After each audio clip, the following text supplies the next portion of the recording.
ಉತ್ತರಾಖಂಡದ ಉತ್ತರಕಾಶಿಯಲ್ಲಿ 1984ರ ಮೇ 23ರಂದು ಜನಿಸಿದ ಬಚೇಂದ್ರಿ ಪಾಲ್ ವಿಶ್ವದ ಅತಿ ಎತ್ತರದ ಶಿಖರವಾದ ಮೌಂಟ್ ಎವರೆಸ್ಟ್ ಅನ್ನು ಏರಿದ ಭಾರತದ ಮೊದಲ ಮಹಿಳೆ ಮತ್ತು ವಿಶ್ವದ 5ನೇ ಮಹಿಳೆ ಎಂಬ ಹೆಗ್ಗಳಿಕೆಗೆ ಪಾತ್ರರಾದರು. ಅವರು ತಮ್ಮ ಹುಟ್ಟುಹಬ್ಬದ ಒಂದು ದಿನ ಮುಂಚಿತವಾಗಿ ಈ ಇತಿಹಾಸವನ್ನು ಸೃಷ್ಟಿಸಿದರು. ಬಚೇಂದ್ರಿ ಪಾಲ್ ಅವರು 1954ರ ಮೇ 24ರಂದು ಜನಿಸಿದರು. ಬಚೇಂದ್ರಿ ಪಾಲ್ ಬಾಲ್ಯದಿಂದಲೂ ಅಧ್ಯಯನ ಮತ್ತು ಕ್ರೀಡೆಯಲ್ಲಿ ಮುಂದಿದ್ದರು. ಎವರೆಸ್ಟ್ ಅನ್ನು ಏರಿದ ಬಚೇಂದ್ರಿಯವರ ಕುಟುಂಬ ಸದಸ್ಯರಿಗೆ ಆಕೆ ಪರ್ವತಾರೋಹಿಯಾಗುವುದು ಇಷ್ಟವಿರಲಿಲ್ಲ. ಆದರೆ ಅವರ ಒತ್ತಾಯಕ್ಕೆ ಮಣಿದ ಅವರ ಕುಟುಂಬವು ನೆಹರು ಇನ್ಸ್ಟಿಟ್ಯೂಟ್ ಆಫ್ ಮೌಂಟೇನಿಯರಿಂಗ್ಗೆ ಸೇರಲು ಅವರಿಗೆ ಒಪ್ಪಿಗೆ ನೀಡಿತು. 1984ರಲ್ಲಿ ಭಾರತವು ಎವರೆಸ್ಟ್ ಏರಲು ಒಂದು ಅಭಿಯಾನವನ್ನು ರಚಿಸಿತು. ಈ ತಂಡದಲ್ಲಿ ಬಚೇಂದ್ರಿ ಪಾಲ್ ಹೊರತುಪಡಿಸಿ 11 ಪುರುಷರು ಮತ್ತು 5 ಮಹಿಳೆಯರು ಇದ್ದರು. ತಂಡವು ಮೇ ಆರಂಭದಲ್ಲಿ ತನ್ನ ಅಭಿಯಾನವನ್ನು ಪ್ರಾರಂಭಿಸಿತು. ಅನೇಕ ಕಷ್ಟಗಳನ್ನು ಎದುರಿಸಿ ಈ ದಿನದಂದು ಬಚೇಂದ್ರಿ ಪಾಲ್ ಎವರೆಸ್ಟ್ ತುದಿಯನ್ನು ತಲುಪಿದರು ಮತ್ತು ಇತಿಹಾಸದ ಪುಟಗಳಲ್ಲಿ ತಮ್ಮ ಹೆಸರನ್ನು ಸುವರ್ಣಾಕ್ಷರಗಳಲ್ಲಿ ನೋಂದಾಯಿಸಿದರು. ಅವರಿಗೆ ಭಾರತ ಸರ್ಕಾರವು ಪದ್ಮಭೂಷಣ ಪ್ರಶಸ್ತಿಯನ್ನು ನೀಡಿ ಗೌರವಿಸಿತು. 1951ರ ಮೇ 23ರಂದು ಟಿಬೆಟ್ ಮತ್ತು ಚೀನಾ ಒಪ್ಪಂದಕ್ಕೆ ಸಹಿ ಹಾಕಿದವು. ಈ ಒಪ್ಪಂದದ ಅಡಿಯಲ್ಲಿ ಟಿಬೆಟ್ ಅನ್ನು ಚೀನಾ ವಶಪಡಿಸಿಕೊಂಡಿತು. ಟಿಬೆಟಿಯನ್ ಜನರು ಮೇ 23ರನ್ನು ಬ್ಲ್ಯಾಕ್ ಡೇ ಎಂದು ಪರಿಗಣಿಸುತ್ತಾರೆ. ಅದೇ ಸಮಯದಲ್ಲಿ ಟಿಬೆಟ್ನ 14ನೇ ದಲೈ ಲಾಮಾ 1959ರ ಏಪ್ರಿಲ್ 18ರಂದು ಚೀನಾ ಈ ಒಪ್ಪಂದವನ್ನು ಬಲವಂತವಾಗಿ ಮಾಡಿದೆ ಎಂದು ಹೇಳಿದ್ದರು.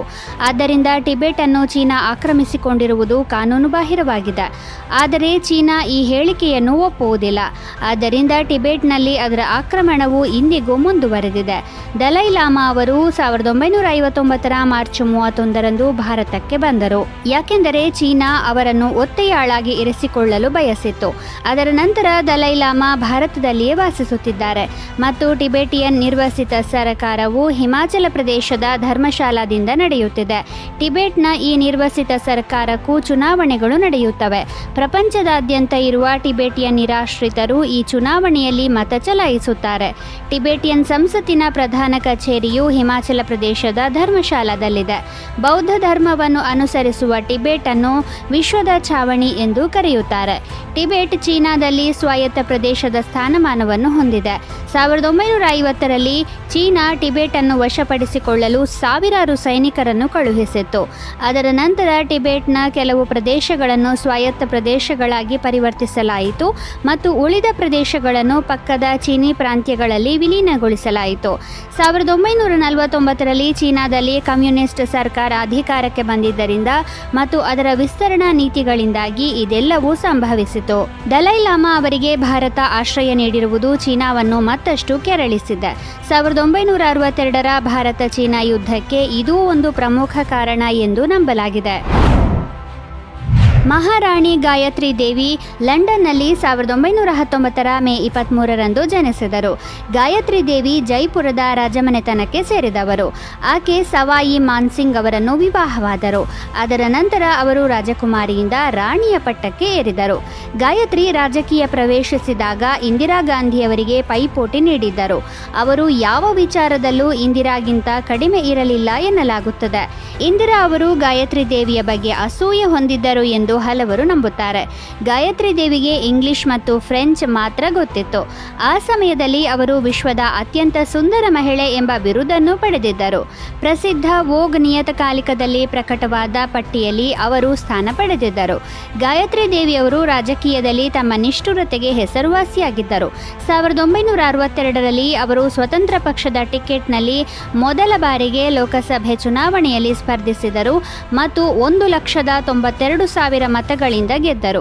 ಆ ಸಮಯದಲ್ಲಿ ಅಂತಹ ದೊಡ್ಡ ವಿಜಯದಿಂದಾಗಿ ಅವರ ಹೆಸರನ್ನು ಗಿನ್ನೆಸ್ ವಿಶ್ವ ದಾಖಲೆಯಲ್ಲಿ ಸೇರಿಸಲಾಗಿತ್ತು. ಇಲ್ಲಿಂದಲೇ ಅವರ ರಾಜಕೀಯ ಜೀವನ ಆರಂಭವಾಯಿತು. 1962ರಲ್ಲಿ ಭಾರತ ಚೀನಾ ಯುದ್ಧದ ನಂತರ ಅವರು ಪ್ರಧಾನಿ ಜವಾಹರ್ಲಾಲ್ ನೆಹರು ಅವರೊಂದಿಗೆ ಸಂಸತ್ತಿನಲ್ಲಿ ಚರ್ಚೆ ನಡೆಸಿದರು. ನೆಹರು ಮತ್ತು ಗಾಯತ್ರಿ ದೇವಿ ನಡುವೆ ರಾಜಕೀಯ ವಿರೋಧವಿತ್ತು. ಆದರೆ ಇಂದಿರಾ ಗಾಂಧಿ ರಾಜಕೀಯಕ್ಕೆ ಬಂದಾಗ ಈ ವಿರೋಧವು ರಾಜಕೀಯ ಮಾತ್ರವಲ್ಲ, ವೈಯಕ್ತಿಕವಾಗಿ ಹಾಗೆಯೂ ಮುಂದುವರಿಯಿತು. ಆಗ ಇಂದಿರಾ ಗಾಂಧಿಯವರು ಸಂಸತ್ತಿನಲ್ಲಿ ಯಾವುದೋ ಸಂದರ್ಭದಲ್ಲಿ ಗಾಯತ್ರಿ ದೇವಿಯವರನ್ನು ಗಾಜಿನ ಗೊಂಬೆ ಎಂದು ಕರೆದಿದ್ದರು.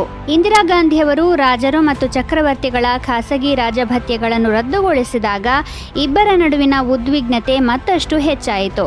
ತುರ್ತು ಪರಿಸ್ಥಿತಿಯ ಸಂದರ್ಭದಲ್ಲಿ ಗಾಯತ್ರಿ ದೇವಿಯವರನ್ನು ಬಂಧಿಸಿ 5 ತಿಂಗಳ ಕಾಲ ಜೈಲಿನಲ್ಲಿಟ್ಟರು ಮತ್ತು ಇಂದಿರಾ ಗಾಂಧಿಯವರ ಆಜ್ಞೆಯ ಮೇರೆಗೆ ಜೈಪುರ ರಾಜಮನೆತನದ ಜೈಘರ್ ಕೋಟೆಗೆ ಸೈನ್ಯವನ್ನು ಕಳುಹಿಸಲಾಯಿತು. ಗಾಯತ್ರಿ ದೇವಿ ಸಂಸತ್ತಿನಲ್ಲಿ ಇರುವುದನ್ನು ಇಂದಿರಾ ಗಾಂಧಿಗೆ ಸಹಿಸಲಾಗುತ್ತಿರಲಿಲ್ಲ ಎನ್ನಲಾಗಿದೆ. ಮಹಾರಾಣಿ ಗಾಯತ್ರಿ ದೇವಿ ಸ್ವತಂತ್ರ ಪಕ್ಷದ ಪ್ರಕಾಶಮಾನವಾದ ತಾರೆ. ಇಂದಿರಾ ಗಾಂಧಿ ಇದನ್ನು ಸವಾಲಾಗಿ ನೋಡತೊಡಗಿದ್ದರು. ಜೈಲಿನಿಂದ ಹೊರಬಂದ ನಂತರ ಗಾಯತ್ರಿ ದೇವಿ ರಾಜಕೀಯದಿಂದ ದೂರ ಉಳಿದರು. ಅವರು 2009ರ ಜುಲೈ 29ರಂದು ನಿಧನರಾದರು. ರಾಜಮಾತೆ ಗಾಯತ್ರಿ ದೇವಿಯ ಮೊಮ್ಮಗಳು ಮಹಾರಾಣಿ ದಿಯಾ ಕುಮಾರಿ ಇಂದು ರಾಜಸ್ಥಾನದ ಉಪಮುಖ್ಯಮಂತ್ರಿಯಾಗಿದ್ದಾರೆ.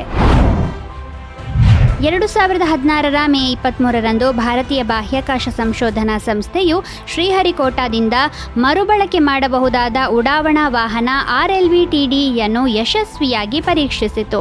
ಅದರ ಹೆಸರೇ ಸೂಚಿಸುವಂತೆ ಇದು ಕಕ್ಷೀಯ ಮರುಪ್ರವೇಶ ವಾಹನವಾಗಿದೆ.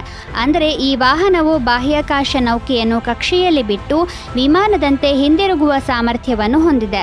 ಇಂತಹ ಮರುಬಳಕೆ ಮಾಡಬಹುದಾದ ಬಾಹ್ಯಾಕಾಶ ನೌಕೆಗಳ ತಯಾರಕರ ಪಟ್ಟಿಯಲ್ಲಿ ಅಮೆರಿಕ, ರಷ್ಯಾ, ಫ್ರಾನ್ಸ್ ಮತ್ತು ಜಪಾನ್ ದೇಶಗಳ ಹೆಸರುಗಳಿವೆ. ಈ ಮರುಬಳಕೆ ಮಾಡಬಹುದಾದ ಉಡಾವಣಾ ವಾಹನವನ್ನು ರಚಿಸುವ ಉದ್ದೇಶವು ಉಪಗ್ರಹಗಳನ್ನು ಉಡಾವಣೆ ಮಾಡುವ ವೆಚ್ಚವನ್ನು ಕಡಿಮೆ ಮಾಡುವುದು ಆಗಿದೆ. ವಿಶ್ವ ಆಮೆ ದಿನವನ್ನು ಪ್ರಪಂಚದಾದ್ಯಂತ ಪ್ರತಿ ವರ್ಷ ಮೇ 23ರಂದು ಆಚರಿಸಲಾಗುತ್ತದೆ. ಈ ದಿನವನ್ನು ಆಚರಿಸುವ ಉದ್ದೇಶವು ಆಮೆಗಳ ಬಗ್ಗೆ ಮಾಹಿತಿಯನ್ನು ಹರಡುವುದು ಮತ್ತು ಅವುಗಳನ್ನು ರಕ್ಷಿಸಲು ಜನರನ್ನು ಉತ್ತೇಜಿಸುವುದು ಆಗಿದೆ. 1990ರಲ್ಲಿ ಈ ದಿನವನ್ನು ಆಚರಿಸಲು ಪ್ರಾರಂಭಿಸಲಾಯಿತು. ವಾಸ್ತವವಾಗಿ ವಿವಿಧ ಜಾತಿಯ ಆಮೆಗಳನ್ನು ಉಳಿಸುವ ಉದ್ದೇಶದಿಂದ ಲಾಭೋದ್ದೇಶವಿಲ್ಲದ ಒಂದು ಸಂಸ್ಥೆಯನ್ನು ಸ್ಥಾಪಿಸಲಾಯಿತು. ಪ್ರಪಂಚದಾದ್ಯಂತ ಆಮೆಗಳನ್ನು ಸಂರಕ್ಷಿಸುವುದು ಈ ಸಂಸ್ಥೆಯ ಮುಖ್ಯ ಉದ್ದೇಶವಾಗಿದೆ. ಈ ಸಂಸ್ಥೆಯು ಈ ದಿನವನ್ನು ಆಚರಿಸಲು ಪ್ರಾರಂಭಿಸಿತು. ಆಮೆ ಭೂಮಿಯ ಮೇಲೆ ಅತಿ ಹೆಚ್ಚು ಕಾಲ ಬದುಕುವ ಜೀವಿಗಳಲ್ಲಿ ಒಂದಾಗಿದೆ.